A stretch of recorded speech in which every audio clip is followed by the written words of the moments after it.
আসসালামু আলাইকুম, welcome to my channel. সবাই কেমন আছেন? আলহামদুলিল্লাহ, আমি অনেক ভালো আছি। আজকে চলে এসেছি বাচ্চাদের পুষ্টিকর একটা হেলদি খিচুড়ি রেসিপি নিয়ে। চলুন ভিডিওটি শুরু করা যাক। এখানে আমি মসুরির ডাউল, চাউল এবং পেঁপে কেটে ধুয়ে নিয়েছি। আর এখানে আমি মাছ ভেজে নিয়ে কাটা বেছে নিয়েছি। এখন চলে যাব রান্নার কাজে। এখানে আগে থেকেই আমি চুলোর উপরে একটা প্রেসার কুকার বসিয়ে নিয়েছি। আর এখন আমি তেল দিয়ে নিলাম, পেঁয়াজ কুচি দিয়ে নিলাম। এরপরে আমি এখানে একটি তেজপাতা অ্যাড করে দিলাম এবং এক টুকরা দারচিনি, 2টা এলাচ, 4টি কালো গোলমরিচ দিয়ে দিলাম।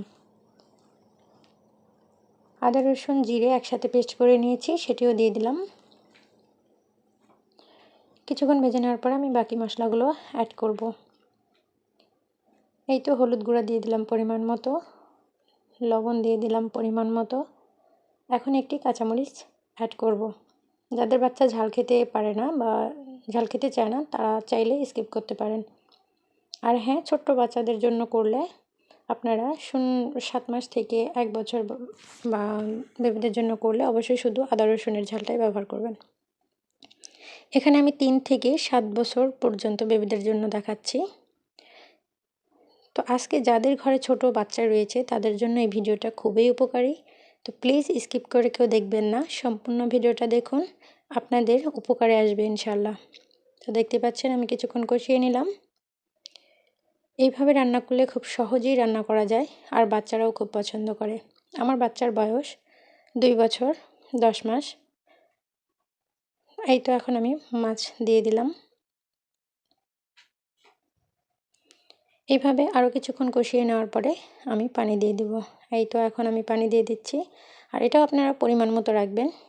যদি বেশি নরম করতে চান তাহলে পরিমাণে একটু বেশি পানি দেবেন। তো আমি মিডিয়াম রাখবো। আর একটা বলক আসলে নেড়ে দিয়ে ঢাকনাটা দিয়ে দেব। এইভাবে দিলে প্রেসার কুকারে যদি একটু পানির পরিমাণ বেশি হয় তাহলে শীষ উঠলেও পানিটা বেরিয়ে আসবে না। তো দেখতেই থাকুন পুরো ভিডিওটি, বুঝতে পারবেন ইনশাল্লাহ।